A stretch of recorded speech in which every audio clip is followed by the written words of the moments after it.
Lebanon में एक मंदिर के स्ट्रक्चर पर कुछ ऐसे पत्थर लगाए गए हैं जिनको देखकर इंसानी दिमाग दंग रह जाता है। लेकिन मिस्ट्री ये है कि आज तक इंसानों की कोई ऐसी सिविलाइजेशन नहीं गुजरी जो इतने बड़े पत्थर काटने के लिए मशहूर हो। इन पत्थरों की जांच पड़ताल के लिए जर्मन आर्कियोलॉजिस्ट की एक टीम ने पत्थर की उस कान पर एक्सकवेशंस करना शुरू की जहां से ये पत्थर लाए गए थे। यहाँ खुदाई करने के बाद आर्कियोलॉजिस्ट को जमीन के अंदर कुछ ऐसे सबूत मिले जिन पर यकीन लाना काफी मुश्किल है। नाजरीन, लेबनान की बिका वैली के ईस्ट में बालबेक नामी शहर है जहां रोमन एम्पायर के कुछ खंडरात को दुनिया भर से लोग देखने आते हैं।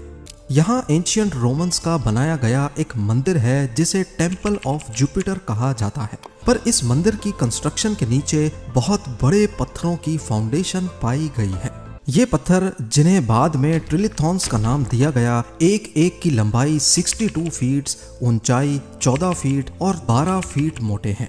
इन पत्थरों की साइज और वजन का अंदाजा लगाना हो तो एक पत्थर 9 लाख केजी का है और पिरामिड ऑफ गीजा की कंस्ट्रक्शन में इस्तेमाल होने वाले सबसे बड़े पत्थरों से भी 10 टाइम्स बड़ा। जिस एक्यूरेसी से इन पत्थरों को काट कर जोड़ा गया वो वाकई काफी गैर मामूली काम है। रोमन स्ट्रक्चर्स में देखा जाए तो उनका फोकस खूबसूरती पे होता था। वो अपनी कंस्ट्रक्शन स्किल्स दुनिया को दिखाना चाहते थे। एंशियंट रोमन्स, जो अपनी हर स्किल का रिकॉर्ड रखने के लिए मशहूर जाने जाते हैं, इन ट्रिलिथॉन्स को कान से लेकर आने और इसको उठाने के बारे में रोमन डॉक्यूमेंट्स में इसका कहीं भी जिक्र क्यों नहीं है। इसके अलावा हिस्टोरियंस के मुताबिक रोमन्स के पास जो सबसे बड़ी क्रेन मौजूद थी वो सिर्फ 60 टन का वजन उठा सकती थी। अगर रोमन्स की कॉमन इंजीनियरिंग टेक्निक्स का कोई रिकॉर्ड ट्रिलिथॉन को काटने, उठाने और यहाँ तक लाने के बारे में मौजूद नहीं तो फिर इतनी महारत से ये काम किसने अंजाम दिया। कई हिस्टोरियंस का ख्याल है कि इन सब चीजों को नजर में रखते हुए ट्रिलिथॉन्स रोमन एम्पायर के दौर के नहीं बल्कि ये 12,000 साल पुराने हैं। ये एक ऐसा राज है जिसके बारे में आर्कियोलॉजिस्ट अभी तक कुछ नहीं बता सके। इन पत्थरों के सरफेस पे कुछ अजीबो गरीब निशानात मौजूद हैं, जैसे आजकल की मॉडर्न माइनिंग मशीनरी की वजह से पत्थरों पे बनते हैं। इस तरह के टूल मार्क्स चाइना में यानशान क्वारी के पत्थरों पर भी देखे गए हैं। यहाँ पर एक 16,000 टन वजनी पत्थर का ब्लॉक मौजूद है जिस पर ठीक उसी तर्ज पे वैसे ही निशानात हैं जैसे बालबेक के पत्थरों पर है। कंपैरिजन किया जाए तो ये निशानात आजकल की मॉडर्न मशीनरी जैसे ही हैं। अब आ जाते हैं उस कान पर जहाँ से असल में ये बालबेक के पत्थर लाए गए थे, जिनमें ट्रिलिथॉन्स भी शामिल हैं। कान पे ये आधा कटा हुआ पत्थर प्रेग्नेंट वुमेन के नाम से जाना जाता है। इसका ये नाम कैसे पड़ा, इसके बारे में कई कहानियां मशहूर हैं, वरना शायद ये पत्थर भी आज हमें टेम्पल ऑफ जुपिटर की साइट पर ही नजर आता।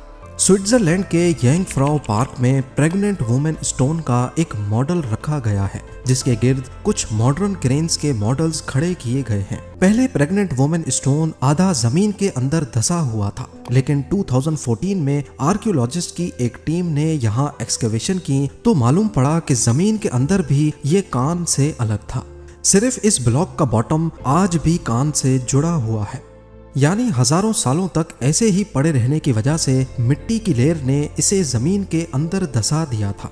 प्रेग्नेंट वुमेन स्टोन की पुरानी पिक्चर्स में देखा जाए तो तकरीबन ये 10 फीट तक अंदर धसा हुआ है, यानी 120 इंच। इतना पहले स्टोन एज में इंसान इतने चैलेंजिंग टास्क करने के काबिल थे, ये सोचना और समझना काफी मुश्किल है। ये पत्थर आज के साइंटिस्ट, जिनमें इंजीनियर्स और आर्कियोलॉजिस्ट भी शामिल हैं, के लिए एक मिस्ट्री बना हुआ है।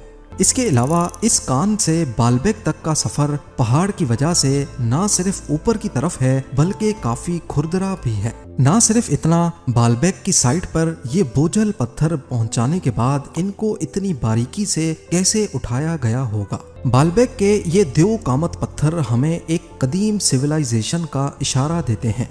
वो दौर जब इंसानों का कद काफी बड़ा था और इनका जिस्म किसी देव की तरह ताकतवर। इनके पास ऐसी पावर्स थीं जो किसी फिक्शन मूवीज में सुपर ह्यूमंस के पास होती हैं, और उन सिविलाइजेशन के लिए शायद बालबेक के पत्थरों को उठाना इतना मुश्किल काम नहीं था। मिलते हैं अगली शानदार वीडियो में।